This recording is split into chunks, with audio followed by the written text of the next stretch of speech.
할렐루야, 기도하겠습니다. 하나님 아버지, 거룩한 주의를 지킴으로 구별된 삶으로 하나님께 영광 돌리게 하시니 감사합니다. 예배뿐만 아니라 우리의 삶도 믿는 자답게 보여지게 하시고 하나님의 영광을 드러낼 수 있는 믿음의 삶 살게 하여 주시옵소서. 이 시간에도 높임 받으시고 말씀을 통하여서 하나님의 크심과 우리의 작음을 깨닫는, 그래서 더욱더 하나님 앞에 순종하기로 다짐하는 귀한 시간 되게 하여 주시옵소서. 예수님 이름으로 기도드립니다. 아멘. 하나님의 말씀은 창세기 41장 37절에서 45절입니다. 38절 한 절만 봉독하겠습니다. 바로가 그의 신하들에게 이르되 이와 같이 하나님의 영에 감동된 사람을 우리가 어찌 찾을 수 있으리요 하고. 아멘. 애굽에 종으로 팔려온 지 13년 만에 요셉은 총리가 됩니다. 바로는 요셉의 꿈 해몽을 듣고 극찬을 하고 자기 다음으로 큰 권세를 주게 되는데, 이 시간에는 이제 말씀을 통해서 요셉이 총리가 될 수 있었던 어떤 비결이라면 비결에 대해서 함께 묵상해 보고자 합니다. 37절, 바로와 그의 모든 신하가 이 일을 좋게 여긴지라. 모두가 좋게 여겼다고 합니다. 반대하거나 따지는 사람이 없었습니다. 이런 경우는 아주 드문 일인데요. 한 사람의 반대도 없이 모두가 찬성을 하고 그 자리에서 바로 결정이 되고 이루어질 수 있는 것은 요셉의 이제 꿈 해석 자체가 탁월했다고도 할 수 있지만 그보다는 그 제안이 하나님으로부터 나왔기 때문일 것입니다. 38절, 바로가 그의 신하들에게 이르되 이와 같이 하나님의 영에 감동된 사람을, 요셉을 칭찬하는데 하나님의 영에 감동된 사람이라고 표현하고 있습니다. 하나님의 영은 성령을 가리키는데 바로가 성령을 알았을 리는 없습니다. 다신론자였기 때문에 그냥 많은 신들 중에 하나 정도로 알고 있었을 것입니다. 그렇지만 바로의 이런 칭찬은 의미하는 바가 크다 하겠습니다. 바로는 흡족해하며 요셉에게 큰 권세를 부여하는데, 40절, 너는 내 집을 다스리라. 내 백성이 다 내 명령에 복종하리니 내가 너보다 높은 것은 내 왕자뿐이니라. 그러니까 내 집을 다스리라는 이 말은, 내 집은 애굽의 내각을 말합니다. 관리 중에서 가장 높은 위치가 되어서 이제 7년간의 풍년 기간 동안 곡식을 잘 관리하여 후에 닥칠 흉년을 대비할 수 있는 그런 실질적인 권한을 주겠다는 것입니다. 뿐만 아니라 백성들도 모두 요셉의 명령에 복종하게 됩니다. 이방인, 그것도 노예 출신, 그리고 조금 전 제수 신분으로 있던 요셉에게 이런 권세가 주어진다는 것은 바로가 이 꿈 때문에 얼마나 힘들어했고 무서워했고 요셉이 또 얼마나 요셉을 마음에 들어 했는지를 짐작케 합니다. 바로는 요셉을 총리로 지명한 후에 자신의 인장 반지를 끼워주고 제수복 대신 세마포도 입히고 금목걸이도 걸어줍니다. 41절, 42절 내용이 그렇고요. 그런 다음 이제 버금 수레에 태우는데, 43절, 자기에게 있는 버금 수레에 그를 태우매 무리가 그의 앞에서 소리 지르기를 엎드리라 하더라.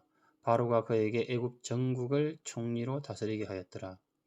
이 버금 수레에서 버금의 의미는 두 번째입니다. 그래서 영어 성경은 in the second라고 이렇게 우리가 이해하기 쉽게 번역을 잘 해두었습니다. 바로는 요셉을 애굽의 제2인자임을 모든 사람들에게 알린 것입니다. 이제 요셉은 보디발 장군보다 높은 위치에 올랐고 보디발 아내보다 높은 신분이 되었습니다. 보디발 장군과 그의 아내, 그리고 그 집에서 함께 일했던 사람들이 얼마나 놀랐겠습니까? 특히 이 보디발 장군의 아내는 아마 두려움 때문에 몇 날 며칠이 아니죠. 요셉이 국무총리를 있는 동안 한동안은 계속 밤잠을 자지 못하고 두려워했을 것입니다. 저는 이 부분에서 드는 생각이 참 사람은 항상 겸손해야 되고 어느 누구와도 인간관계를 이렇게 잘해야겠다, 조심해야겠다 그런 생각을 해보게 됩니다. 44절 바로가 요셉에게 이르되 나는 바로라 애굽 온 땅에서 내 허락이 없이는 수족을 놀릴 자가 없으리라 하고 문자 그대로 요셉 허락 없이는 손과 발도 마음대로 들어 올릴 수 없는 절대적인 권세를 지니게 됩니다. 마지막 45절은 약간의 논란이 되는 구절인데요. 요셉이 바로의 명령으로 애굽의 이름을 가지게 되죠. 애굽식 이름으로 바꾸고 하나님의 백성인데 이방인과 결혼까지 하게 됩니다. 45절 그가 요셉의 이름을 사브낫 바네아라 하고 또 온의 제사장 보디베라의 딸 아스낫을 그에게 주 아내로 삼게 하니라. 요셉이 나가 애굽 온 땅을 순찰하니라. 사브낫 바네아는 애굽식 이름입니다. 그리고 애굽의 제사장 가문의 딸 아스낫과 결혼을 합니다. 이것은 바로가 요셉에게 보여준 하나의 호의로 볼 수도 있지만 그 이면에는 이제 요셉을 애굽인으로 동화시키려는 의도를 충분히 의심할 수가 있습니다. 그 제2의 실권자이기 때문에 다른 마음이라도 혹시 먹게 되면은 바로에게는 큰 위협이 될 수 있습니다. 바로 입장에서는 요셉이 애굽을 자신의 나라로 생각하고 딴 생각 품지 않고 이렇게 총리직을 잘 수행하도록 하는 것은 꼭 필요해 보입니다. 적절한 조치인 것이죠. 그래서 이름도 바꾸고 애굽 귀족의 딸과 결혼까지 시키는 것입니다.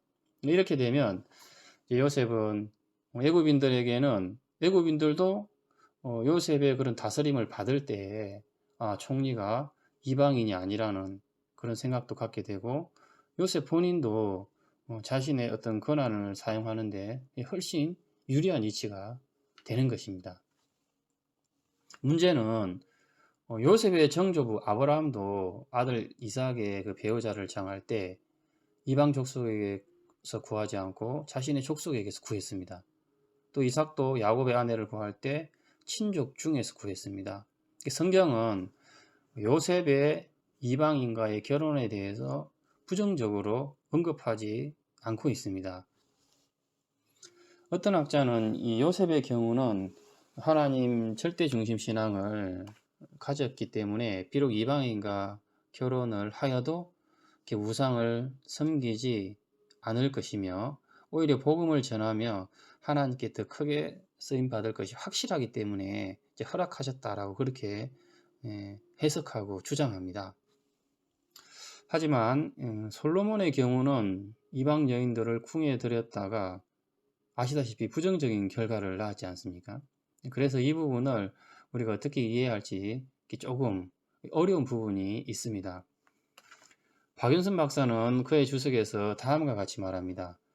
요셉이 이교 제사장의 딸을 취한 일에 대해서도 우리는 크게 문제 삼을 것이 없다.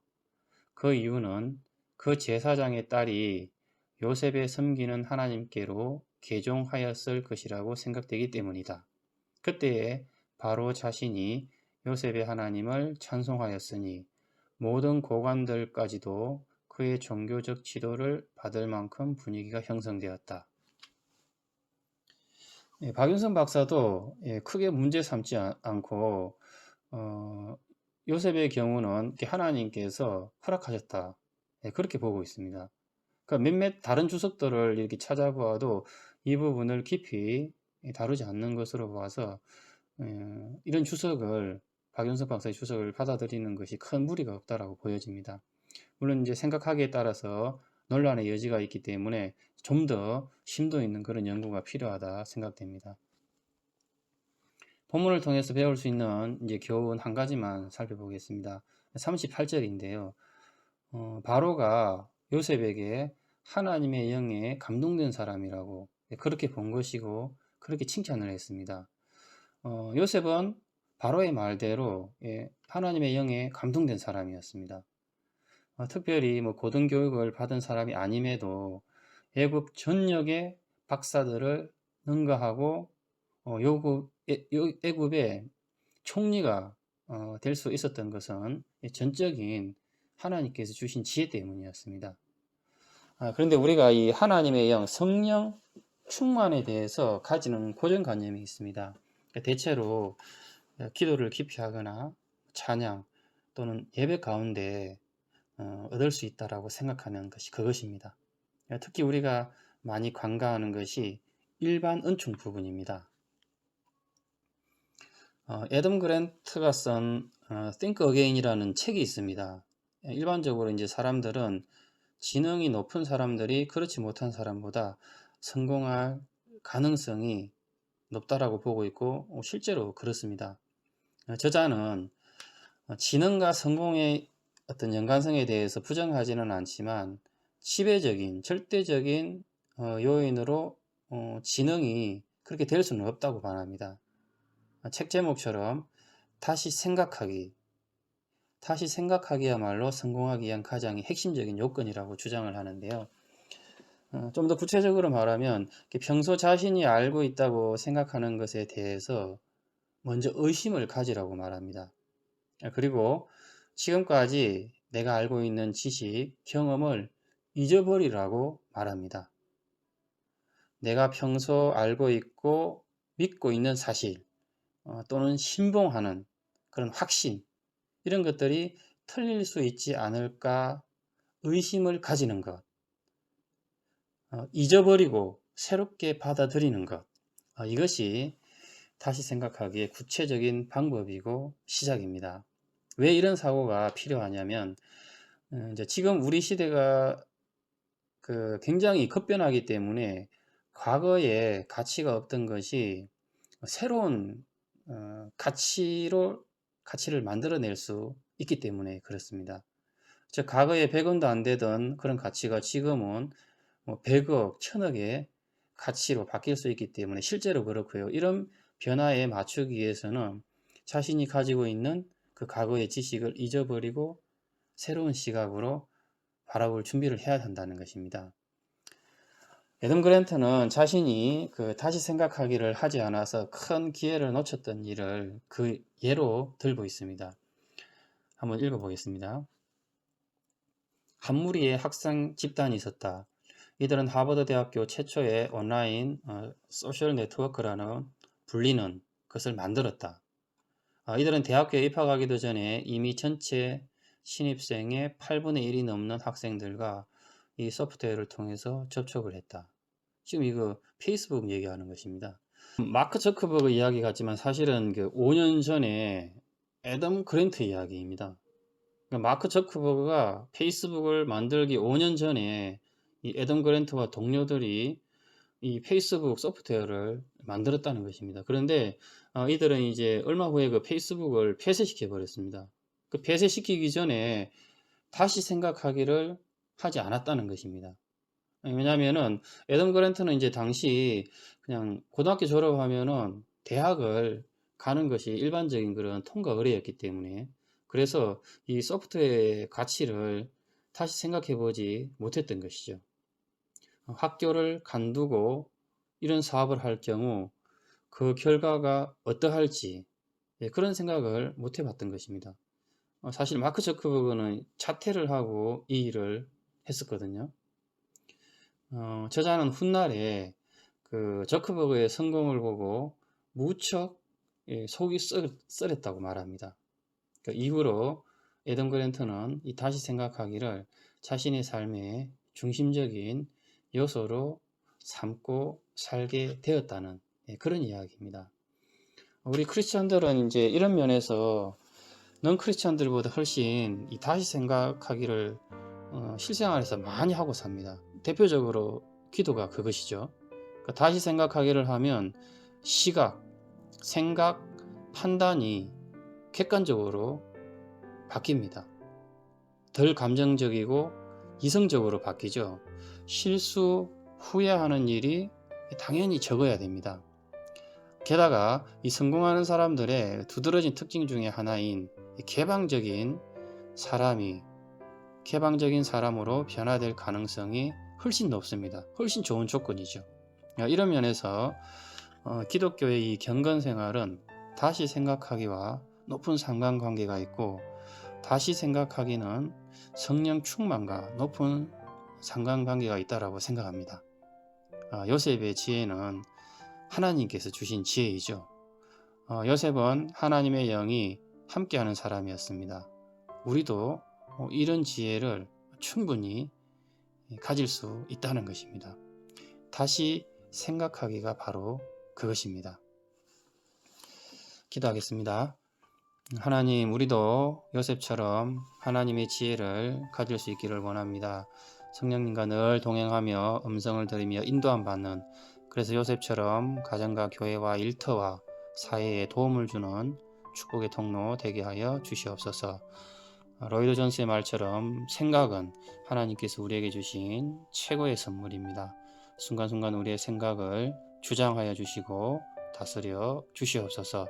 감사를 드리며 예수님의 이름으로 기도드립니다. 아멘.